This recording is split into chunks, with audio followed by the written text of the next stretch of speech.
The crystal city of Elthara burned under the alien sky.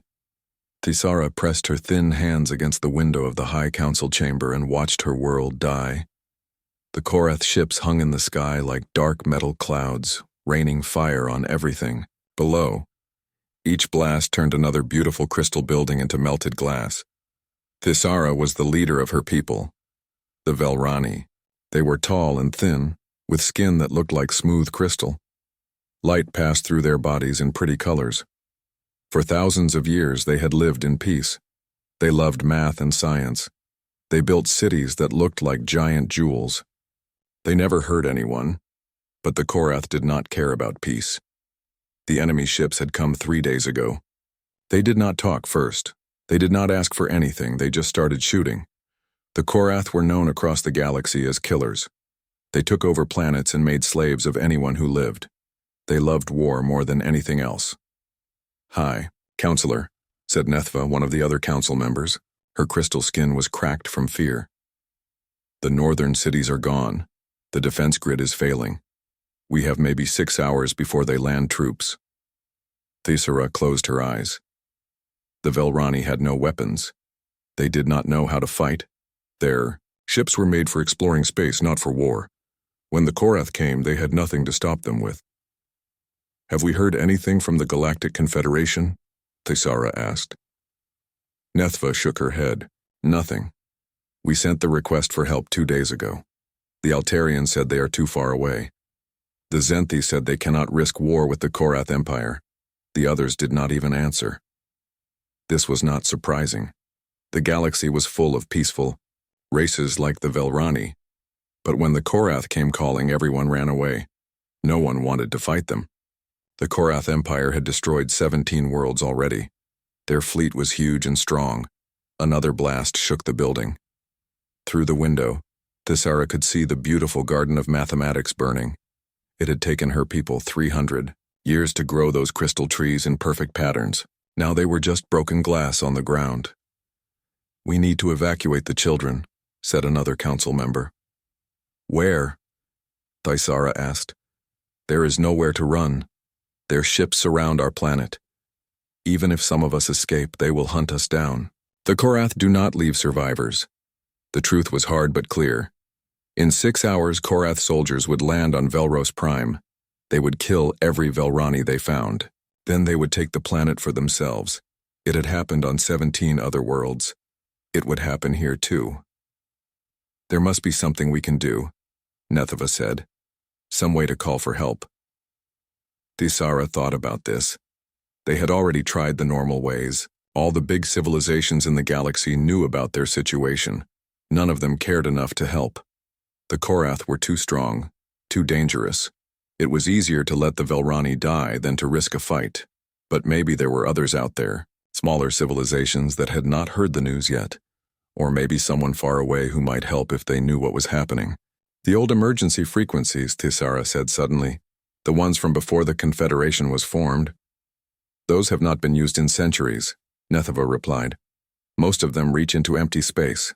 There is no one listening." "Maybe," Thisara said. "But what if there is? What if somewhere out there someone is listening who does not know about the Korath, someone who might help?" It was a small hope, almost no hope at all. But it was better than just waiting to die. Thisara walked quickly to the communications center. The crystal walls here were covered with the most advanced equipment the Velrani had ever built. Most of it was for peaceful uses, talking to other planets, sharing mathematical discoveries, sending art across the galaxy. Now she would use it to beg for her people's lives. "Open all the old emergency channels," she told the technicians. "All of them. Even the ones that reach into unexplored space." The technicians looked confused but did what she asked. Soon the room was filled with the hum of powerful transmitters. The signal would go out in all directions, reaching as far as their equipment could send it. Thisara stood in front of the main transmitter. She had never recorded a message like this before. "What do you say when your entire species is about to be wiped out?" She began to speak. "This is High Counselor Thisara of the Velrani people on Velros Prime. We are under attack by the Korath Empire. Our world is being destroyed. Our people are dying. We have no weapons to defend ourselves. We have asked the Galactic Confederation for help, but no one will come. If anyone is listening to this message, please help us. We do not have much time. The Korath will kill us all unless someone stops them. Please. If there is anyone out there who can hear this, please help us. She paused, then added the location of their planet and details about the Korath fleet. Maybe somewhere, someone with ships and weapons was listening. Maybe they would care enough to try. The message went out into space at the speed of light. It would take time to reach distant stars. But the Velrani did not have time. The Korath would finish them long before help could arrive. Still, Thisara ordered the message to be sent again and again. Every few minutes, the same desperate plea went out into the darkness of space. It was all they could do. Far away, beyond the edge of explored space, the message traveled through the void. It passed dead stars and empty planets. It crossed the boundaries where civilized space ended and the unknown began. For most of its journey, there was no one to hear it. But in a small solar system near the edge of a spiral arm, on the third planet from a yellow star, someone was listening. The planet was called Earth by the people who lived there. They were a young species, barely noticed by the rest of the galaxy. Most civilizations thought they were primitive and unimportant. Earth was not even a member of the Galactic Confederation, but Earth had something that most peaceful planets did not have: a military. The humans who lived on Earth had spent their entire history fighting each other. They had weapons that could destroy cities. They had armies trained for war. They had ships built for battle, not just for exploration. And on this day, one of their military officers was monitoring the deep space frequencies when a desperate, alien voice began to speak. Admiral Taemin had been in the Earth Defense Force for 25 years. He had fought in the Asteroid Wars and the Mars Rebellion. He knew the sound of desperation when he heard it. The alien message was hard to understand. At first, the words were in a language he had never heard. But there was something universal about the tone: fear, desperation, a plea for help from someone who had no other options. Taemin called for Commander So Young, the best language expert in the fleet. She arrived quickly and listened to the recording, several times. "It's a mathematical language," she said, "based on patterns and equations. Give me a few hours and I can translate it."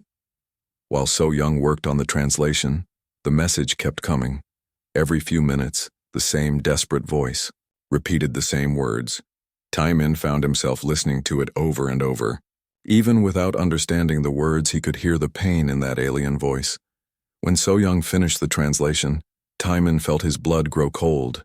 An entire species was being wiped out while their neighbors looked the other way. Millions of innocent beings were about to die, and no one in the galaxy cared enough to help them. Taemin had spent his career fighting human enemies. But this was different.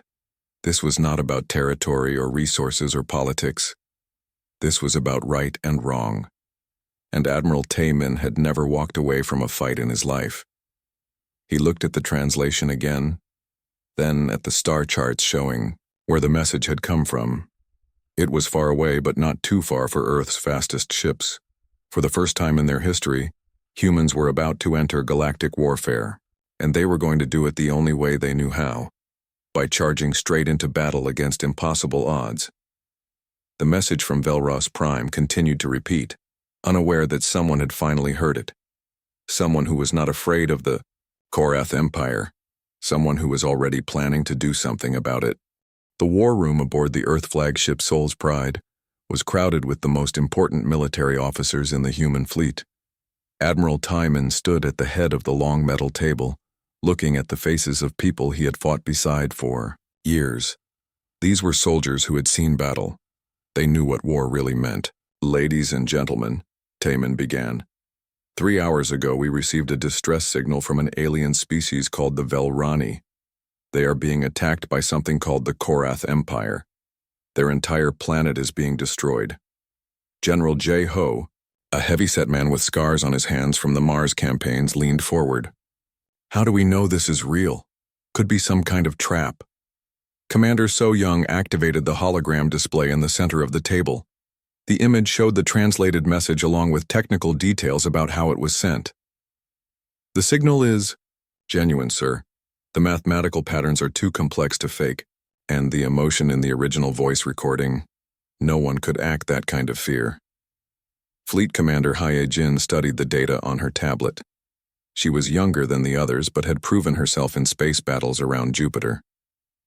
What do we know about these Korath? Strategic analyst Dong-wook stood up and pointed to another hologram. It showed a map of nearby star systems. According to the message, the Korath Empire has conquered 17 worlds in the past 50 years. They appear to be a militaristic species that expands by destroying other civilizations. And the Velrani? Asked Taimin. Peaceful mathematicians, So Young replied. From what we can tell from their language patterns, they have no military at all. They build crystal cities and study numbers. They have never hurt anyone. The room was quiet for a moment. Everyone understood what this meant. Somewhere out in space, innocent people were being murdered while their neighbors did nothing to help. What about this Galactic Confederation they mentioned? Jae-ho asked. Dong-wook pulled up more data. We have heard rumors of it before. A loose alliance of peaceful species, but according to the message, they refuse to help the Velrani. Apparently, no one wants to fight the Korath. Cowards, muttered Captain Kyung-ho, the leader of the Marine assault teams. He was a small man but famous for never backing down from a fight. Maybe not cowards, said Intelligence Officer Min Seo. She was the quietest person in the room, but also the smartest. Maybe they are just being practical. If the Korath are as strong as they seem, fighting them could be suicide. Hye-Jin looked up from her tablet. How strong are they? Do we have any numbers? Min Seo activated another display. Based on analysis of the distress signal, we estimate the Korath fleet at Velros Prime consists of about 200 ships, heavy cruisers and battleships, designed for planetary bombardment. 200? Jae-ho whistled low. How many ships can we send? 50, Taemin replied. That's our entire first expeditionary fleet. Everything we have that can make the journey. The numbers were not good. Human ships were tough, but 4-to-1 odds were hard for anyone, and they knew nothing about Korath weapons or tactics. There is something else, Min Seo continued. I have been studying what little data we have about galactic military technology. Most species seem to use energy weapons, lasers, plasma cannons, that sort of thing. Their ships are built for long-range combat. What about their armor? Hye-Jin asked. Designed to stop energy weapons, Min Seo said. Reflective surfaces, energy dispersal systems, very advanced. Dong-wook saw where this was going. But not designed to stop kinetic weapons. Exactly. Min Seo smiled for the first time since the meeting started. Our railguns fire solid metal slugs at incredible speed. Our missiles carry explosive warheads. Our ships are armored against physical impact. We fight like no one else in the galaxy. This was true. Humans had learned warfare in the asteroid belt, where a single mistake meant death. Their ships were built like flying fortresses. Their weapons were designed to punch holes in solid rock. They had never faced an enemy that used pretty energy beams. What about their tactics? Taemin asked. Unknown, Min Seo admitted. But based on their success rate, I would guess they rely on overwhelming firepower. Show up with a huge fleet, demand surrender, destroy anyone who resists. Bullies, said Kyung-ho. Effective bullies, Jae-ho corrected. They have conquered 17 worlds using those tactics. Captain Bora, the commander of the destroyer Busan's Wrath, had been quiet until now. What kind of time frame are we looking at? How long do the Velrani have? So Young checked the translation again. The message was sent 6 hours ago. At light speed, it took 3 hours to reach us. Based on their description of the attack, I would say they have maybe 12 hours left. And how long to reach them? If we leave immediately and push the engines to maximum 36 hours, Hye-Jin calculated. The math was simple and terrible. By the time the human fleet could arrive, the Velrani would be dead for almost a full day. Unless, Dong-wook said, slowly, they are stronger than they think. Maybe they can hold out longer than expected. They said they have no weapons, Jae-ho pointed out. Maybe they will find some courage, Kyung-ho suggested. People can surprise you when they are fighting for their lives. Tae-min looked around the table. These people had followed him through battles in the asteroid belt and the rings of Saturn. They had seen friends die and planets burn. They knew what war cost. I want everyone to understand what we are talking about, he said. If we do this, we will be committing humanity to galactic warfare. The Korath will learn about Earth. They might decide to attack us next. Let them come, Kyung-ho said immediately. This is not a joke, Tae-min continued. We would be facing an enemy we know nothing about, with weapons we have never seen, in a place we have never been. The odds are bad, very bad. So were the odds at Ceres Station, Hye-jin reminded him, and at the Battle of Europa. Those were human enemies, Jae-ho said. We understood how they thought. These aliens are completely unknown. Min-seo stood up again. Actually, that might work in our favor. They have never fought humans either. They do not know how we think or how we fight. Surprise can be worth a lot in battle. Dong-wook was running calculations on his tablet. If we hit them fast and hard, before they can adapt to our tactics, we might have a chance. And if we do, not, Tae-min asked. Then we die fighting, Bora said simply. But at least we die trying to save innocent people. The room fell silent.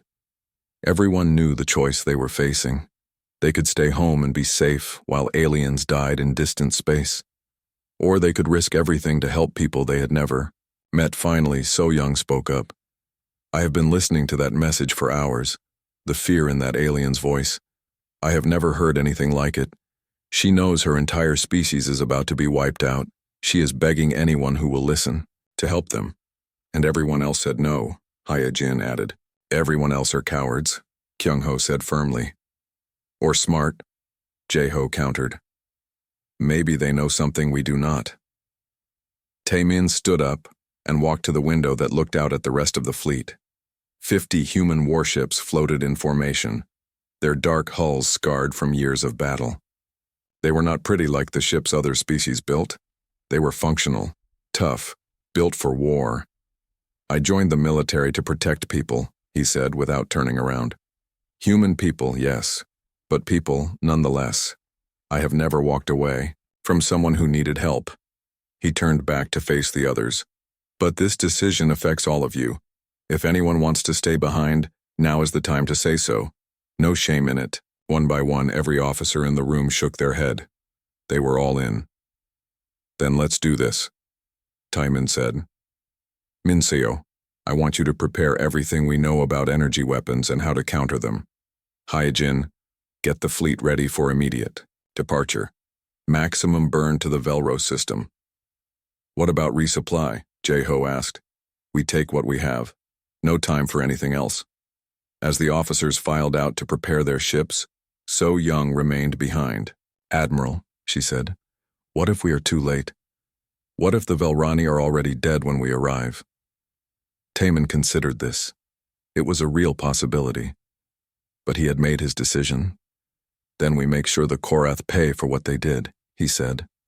And we make sure they never do it again. An hour later, the human fleet was moving toward the edge of the solar system at maximum speed. For the first time in their history, humans were going to war with aliens. They had no idea what they would find when they got there. But they were going anyway because someone had asked for help.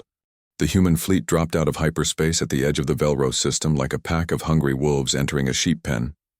50 dark warships appeared in flashes of blue light, their angular hulls bristling with weapons that looked nothing like the elegant energy arrays favored by galactic civilizations. Admiral Tae-min stood on the bridge of Soul's Pride, staring at the tactical display. The system was a mess. Debris from destroyed Velrani ships floated everywhere. The planet below was covered in smoke and fire, and surrounding it all like vultures around a corpse, 200 Korath warships held formation. My God, whispered Commander So-young. Even after 36 hours of travel, seeing the destruction was still a shock. The beautiful crystal cities that the Velrani had built over thousands of years were now just glowing craters on the planet's surface. Are there any survivors? Tae-min asked. The communications officer, Lieutenant Nam Wu, worked frantically at his station. I am picking up weak signals from underground bunkers on the northern continent. Maybe a few thousand Velrani left alive. Few thousand out of billions. The Korath had been thorough. "Sir," called the sensor operator. "The Korath fleet is moving. They have detected us." On the main screen, the alien ships began to turn toward the human fleet. They were beautiful in their own way, sleek and silver, with smooth curves and glowing energy cores. They looked fast and dangerous like space-going sharks. "Open a channel to the Korath flagship," Taemin ordered. "Channel open, sir." The main screen flickered and showed the bridge of a Korath warship. The alien commander was tall and reptilian, with scales that shifted from green to black. His eyes were cold and intelligent. This was Fleet Admiral Kostar, though the humans did not know his name yet. "Unknown vessels," the alien spoke in accented but clear galactic standard. "You are trespassing in Korath space. This system has been claimed by the Empire. Withdraw immediately or be destroyed." Taemin looked at the alien for a long moment. In the background, he could see other Korath officers, all tall, all armored, all looking confident that these newcomers would run away like everyone else had. "This is Admiral Taemin of the Earth Defense Force," he replied. "You are attacking innocent people. Withdraw your forces and leave this system." The Korath commander's head tilted in what might have been amusement. "Earth, I have never heard of this world. You must be a very small and unimportant species to think you can make demands of the Korath Empire." "We may be small," Taemin said calmly, "but we do not abandon people who need help." "How?" "Primitive," Kostar said. "You will learn better when your ships are burning wreckage. I count 50 of your vessels against 200 of mine. Even a species as backward as yours must be able to understand those odds." Captain Bora, commanding the destroyer Busan's Wrath, cut into the communication from her own ship. "This is Captain Bora of the Earth Defense Force. You have 30 minutes to withdraw from this system before we consider you hostile. This is your only warning." The Korath bridge erupted in what sounded like laughter. Kossitar's scales shifted to a darker color, which the humans would later learn meant anger. "30 minutes?" the alien commander said. "You give me 30 minutes? I have conquered 17 worlds, destroyed 100 fleets, and killed billions of your betters. What makes you think 50 primitive ships can threaten the might of the Korath Empire?" "Find out," Bora replied, and cut the channel. On the Soul's Pride, Taemin turned to his officers. "All ships, battle stations, prepare for combat." Throughout the human fleet, alarms began to sound. Crews that had been preparing for this moment for 36 hours moved to their positions with practiced efficiency. Weapons powered up, shields came online, fighter squadrons prepared to launch. The Korath fleet also began to move. Their ships spread into a classic energy weapon formation, a long line designed to bring maximum firepower to bear on a single target. It was a formation that had worked against every enemy they had ever faced. "They are not taking us seriously," observed Fleet Commander He-Jin from her position at the tactical station. "Good," Taemin replied. "Let them think we are primitive." The human ships, meanwhile, were forming up in a pattern that would have seemed insane to any galactic military strategist. Instead of spreading out to minimize damage, they were clustering together in tight groups. Their formation looked more like a hammer than a fleet. "All ships, this is Admiral Taemin," he announced over the fleet communication system. "We came here to save the Velrani. We are too late for most of them. But we can still make the Korath pay for what they did, and we can make sure they never do this again." He paused, looking out at his fleet. 50 human ships against 200 alien ones. Bad odds by any measure. But humans had never been good at backing down from bad odds. "Remember," he continued, "these aliens think they understand war. They think they know how space battles work. Show them what happens when Deathworlders go to war. All ships, weapons free." What happened next would be talked about across the galaxy for generations. The Korath opened fire first, as was their custom. 200 ships launched energy, beams that lit up space like a deadly light show. Plasma bolts and laser beams crossed the distance between the fleets in seconds, striking human shields with tremendous force. The Korath expected to see the human ships destroyed or crippled. Energy weapons that could melt through any known armor struck the strange angular vessels of Earth. The human ships absorbed the hits and kept coming. Impossible, Kossatar breathed on his bridge. His weapons officer was staring at his displays in confusion. Sir, their shields are holding. The energy is being absorbed and dissipated. I do not understand how. What the Korath did not know was that human ships had been designed to fight in the asteroid belt, where solar radiation and electromagnetic storms were constant threats. Their shields were not elegant energy barriers like other species used. They were crude but effective systems that could absorb enormous amounts of energy and channel it away from the ship. Return fire, Taemin ordered. The human fleet opened up with everything they had. Railguns fired solid tungsten slugs at 30% the speed of light. Missile tubes launched nuclear-tipped warheads in dense swarms.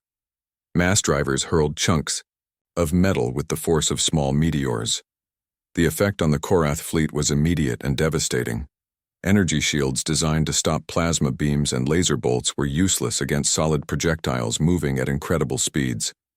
Railgun slugs punched through them like they were not even there. Missiles overwhelmed point defense systems that had never faced such primitive but effective weapons. The first Korath ship to die was a heavy cruiser that took a direct hit from Sol's Pride's main railgun. The tungsten slug, moving at 90,000 kilometers per second, hit the ship's energy core and caused an explosion that lit up space for thousands of kilometers. What are they using? Kossatar demanded. Kinetic weapons, sir. His tactical officer replied in a shaking voice. Solid projectiles. Our shields cannot stop them. More Korath ships died as the human fleet continued its advance. Unlike galactic navies, which preferred to fight at long range with precise energy weapons, the humans were closing the distance as fast as possible. Their ships were built for close combat, their weapons designed for maximum damage at short. Range Commander Hyun-Soo led a squadron of human fighters in an attack on the Korath left flank. The enemy had fighters too, sleek craft armed with energy weapons. But human fighters were different. They were heavily armored, carried kinetic weapons, and flew in formations that would have killed pilots from any other species. Razor Squadron, this is lead, Hyun-Soo called over the radio. Target the big one on the left, hit it with everything. The human fighters dove toward a Korath battleship, ignoring the energy bolts being fired at them. Their armor absorbed hit after hit that would have destroyed more fragile craft. When they reached attack range, they opened fire with rotary cannons that spewed solid slugs at incredible rates. The Korath battleship's beautiful hull was shredded in seconds. Atmosphere vented from dozens of holes. The ship listed to one side and began to fall out of formation. This is impossible, Kostar roared. How can such primitive weapons be so effective? His science officer, a thin Korath with darker scales, was studying the battle data frantically. Sir, I believe these humans evolved on what galactic classification calls a death world. Their weapons and tactics are designed for an environment where everything is trying to kill them. Deathworlders, Kostar whispered. He had heard rumors of such species but had never believed them. Beings from worlds so dangerous that they became killing machines just to survive. Sir, called his communications officer, the humans are broadcasting something. Put it on speakers. The bridge filled with a sound none of them had ever heard before. Human battle songs. Loud, aggressive music with heavy beats and angry lyrics. The humans were actually enjoying this fight. Captain Kyung-ho, leading the Marine assault teams, was preparing to board a disabled Korath cruiser when he heard the music. He grinned and switched his radio to the general frequency. Now this is what I call a party, he called out. Who wants to go visiting? A dozen human ships moved toward crippled Korath vessels, preparing for boarding actions. The boarding pod from the human ship, Incheon's hammer, cut through the hull of the Korath cruiser like a can opener through metal. Lieutenant Sung-min was the first through the breach, his assault rifle ready and his combat armor gleaming under the alien ship's emergency lights. Behind him came 12 more human Marines, all trained for exactly this kind of close-quarters combat. They moved through the hole in the ship's side like they had done it 1,000 times before. The Korath crew was waiting for them. The aliens were huge, 3 meters tall with natural armor plating that looked like it could stop bullets. Their weapons were elegant energy rifles that hummed with power. They had every advantage except one. They had never fought humans before. The first Korath warrior raised his weapon to fire. Seung-min shot him twice in the chest before he could pull the trigger. The armor-piercing rounds from the human rifle punched through the alien's natural protection like it was paper. The alien looked down at the holes in his chest in surprise. His species had never developed weapons that could do that kind of damage. Energy weapons burned or cut, but they did not punch holes the way kinetic weapons did. He fell backward, and the battle was on. The Korath had expected a civilized boarding. Action. Energy weapons fired from cover. Careful tactical movements, minimal damage to the ship itself. What they got was 12 humans with weapons designed to kill other humans on a world where everything was deadly. The human Marines moved fast and hit hard. They used grenades that created overpressure waves strong enough to crack alien skulls. They carried shotguns that fired solid slugs at close range. They had knives and bayonets for hand-to-hand combat because sometimes you ran out of bullets. "Sector clear," called Corporal Minjae as he stepped over 3 dead Korath warriors. Moving to the bridge, the aliens tried to stop them in the corridor. They set up a defensive position with energy shields and covering fire. It should have worked against any normal enemy, but humans had been fighting in corridors and tunnels for thousands of years. They knew how to clear a defended position. Seung-min pulled a device from his belt and armed it. "Flashbang," he called, then threw it around the corner. The explosion was designed to overload human senses. Against aliens who had never experienced such a weapon, it was devastating. The Korath defenders were left blind and deaf just long enough for the human Marines to rush their position. The fight was brief and brutal. When it was over, the corridor was full of smoke and the smell of burnt electronics. All the Korath were dead. The humans had taken no casualties. "Bridge secured," Seung-min reported over the radio. "Beginning data download." While the Marines fought inside enemy ships, the space battle continued to rage outside. The human fleet had closed to what they called knife fighting range, so close that weapons could hardly miss. Engineer Soo-jin aboard Incheon's hammer was having the time of her life. The ship's main railgun had taken damage from a lucky Korath hit, and most species would have considered it out of action until they could return to port for repairs. Soo-jin had other ideas. "I need a maintenance team on the outer hull," she called, over the ship's communication system. "Are you crazy?" replied Captain Lee Ho, the ship's commander.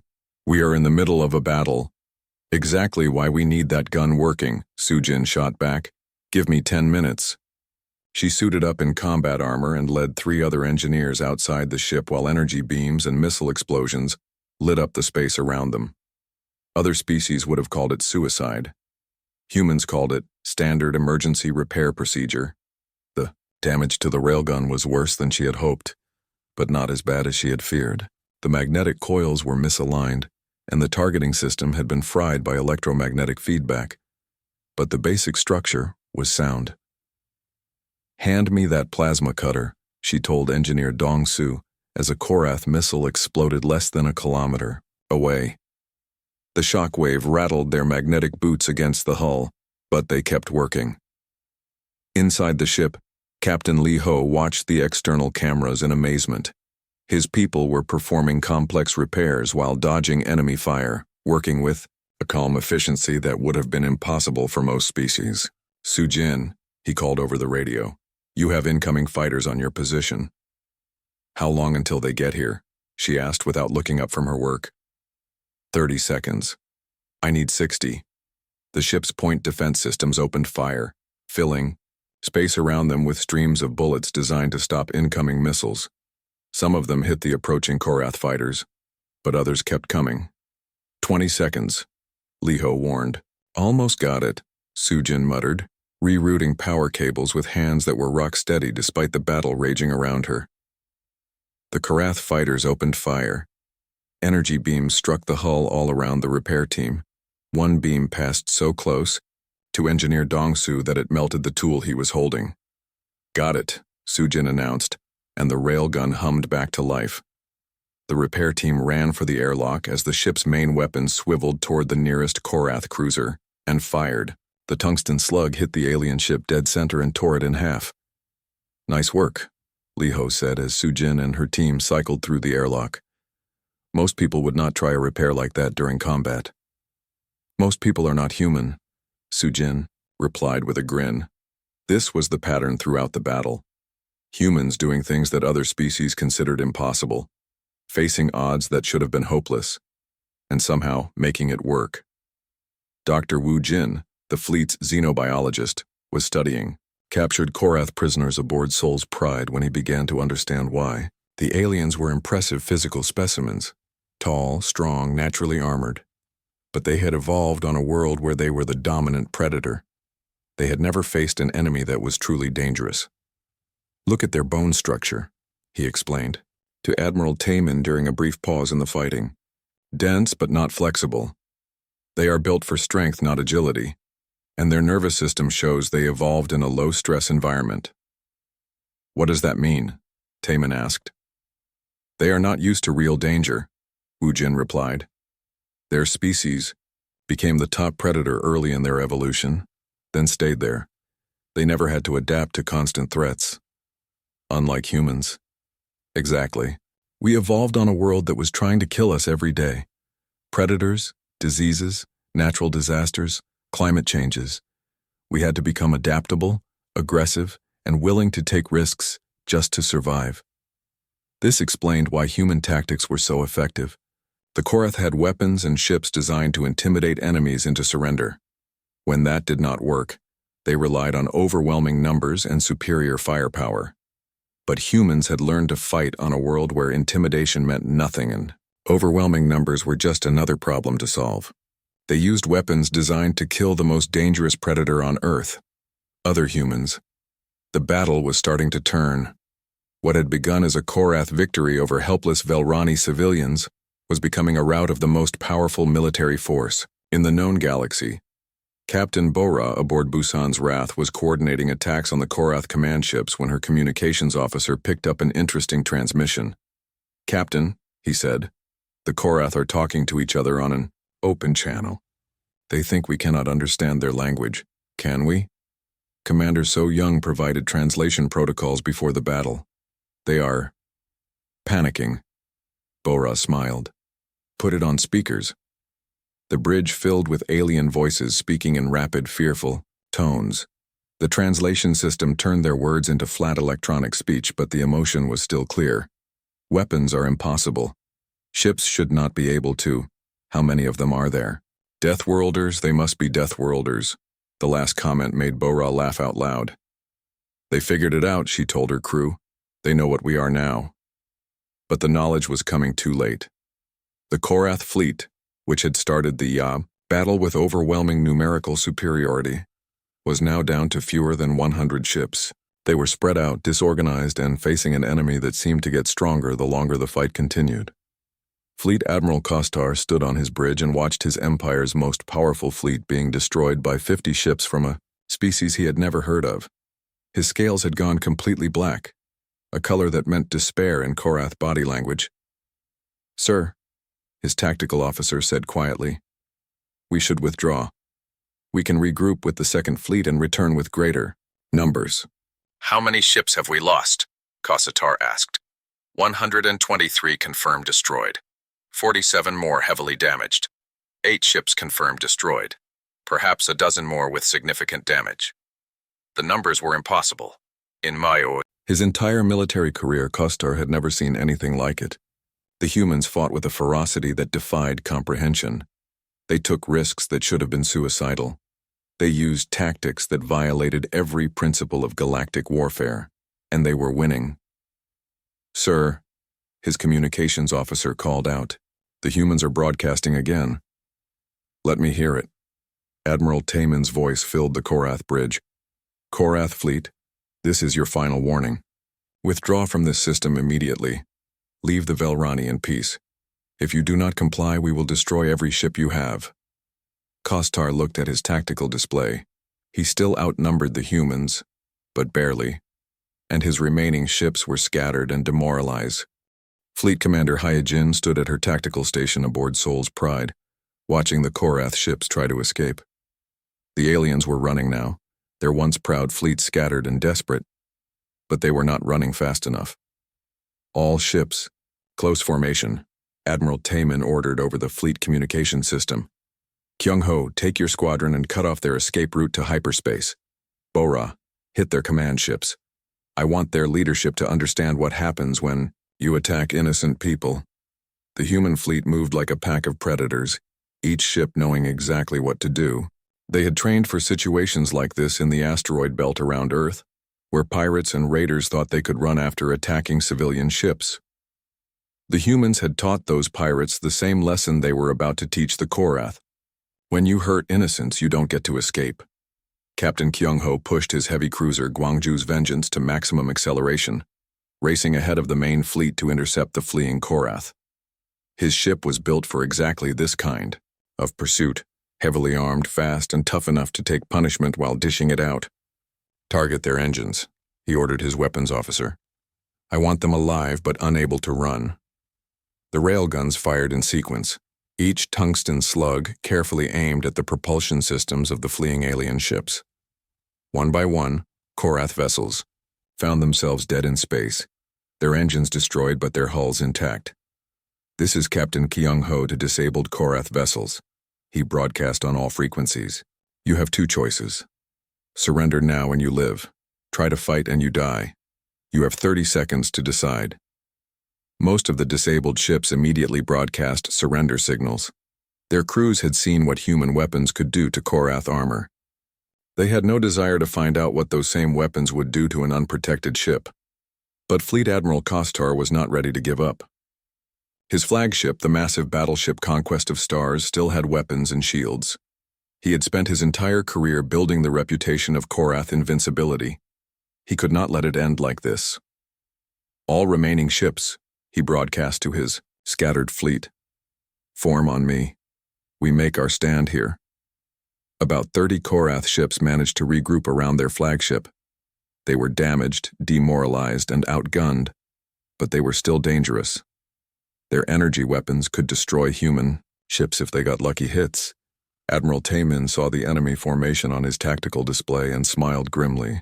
The Korath commander was making the same mistake that human enemies had made for centuries, thinking that a final desperate stand would somehow change the outcome of the battle.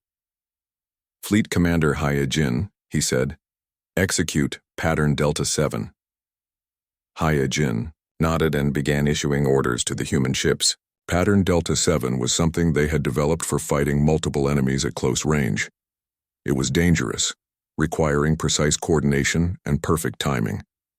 But when it worked, it was devastating. The human fleet split into 3 groups and approached the Korath formation from different angles. They came in fast and low, using the gravity well of the nearby planet to mask their approach. The Korath sensors, designed to detect energy signatures, had trouble tracking the human ship's unusual engine emissions. Here they come, Kostar said on his bridge. All ships concentrate fire on the lead elements. Show these Deathworlders that the Korath Empire does not surrender. The alien ships opened fire with everything they had left. Energy beams filled space between the two fleets, creating a deadly web of destruction. Several human ships took hits, their shields flaring as they absorbed tremendous amounts of energy. But the humans kept coming. Captain Bora pushed Busan's Wrath straight through the enemy fire, her ship's armor absorbing hit after hit. Her railguns were firing continuously now, each shot carefully aimed at specific targets on the Korath ships.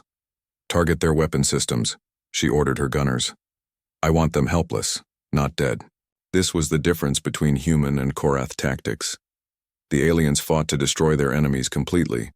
The humans fought to win, and sometimes that meant leaving enemies alive to spread the word about what happened when you crossed Earth's forces. The battle was brief, but intense. The Korath ships, already damaged from the earlier fighting, could not withstand the concentrated assault. One by one, their weapons went silent. Their shields failed. Their engines died. Fleet Admiral Kostar found himself alone on his bridge, his ship powerless and surrounded by human vessels.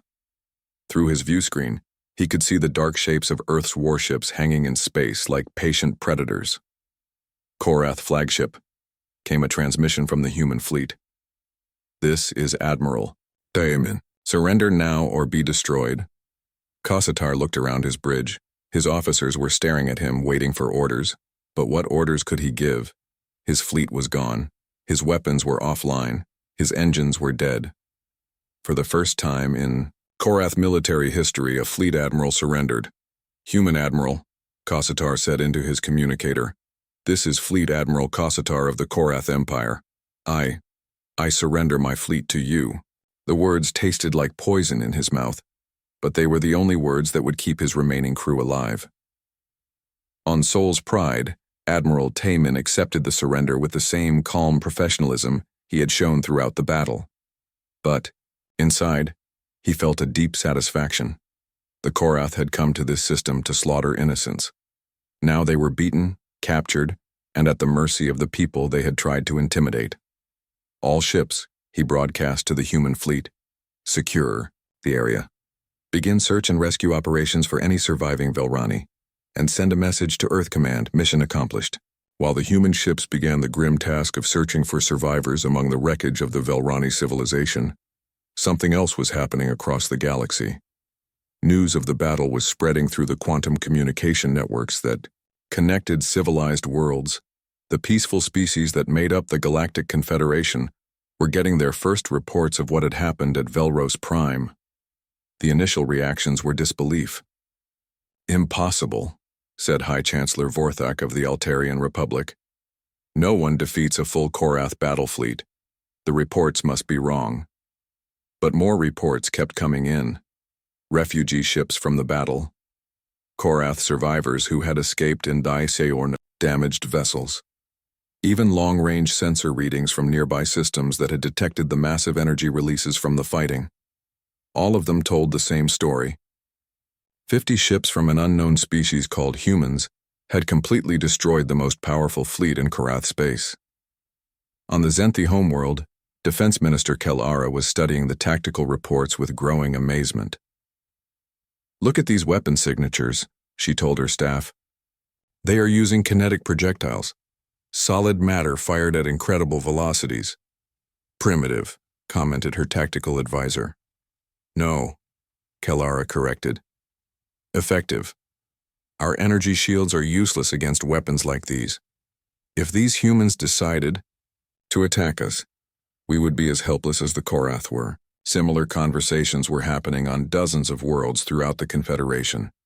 The galaxy's most advanced civilizations were suddenly realizing that all their elegant technology, all their sophisticated tactics, all their careful diplomacy, meant nothing against enemies who simply did not care about the rules of civilized warfare.